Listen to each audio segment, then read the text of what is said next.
So Dan, why should an organization think about planning using multiple futures? Multiple futures really help you think about a world under uncertainty. But when we think about the future, because there's so much that we don't know, we have to think about a range of possible ways that the future can unfold. And that's where scenario planning and multiple futures come in. Where are we? When are we? We're descending toward Hill Valley, California at 4:29 p.m. on Wednesday, October 21st, 2015. 2015? You mean we're in the future?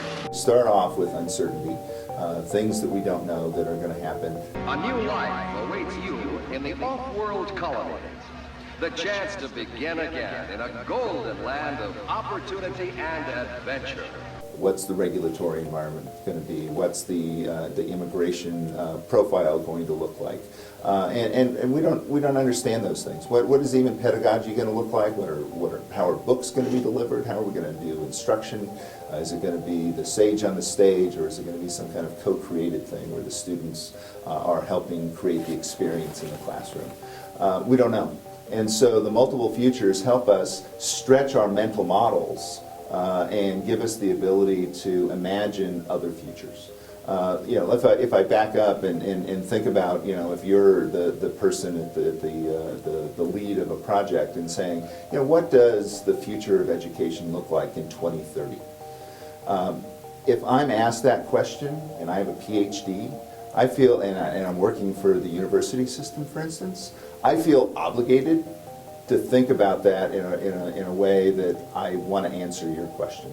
But I have all these unarticulated uncertainties that I'm now even kind of dishonestly answering for myself. I'm saying, here's the way that I'm thinking about the future, and I give you a narrative, an answer, a story. I call it a myth about the future.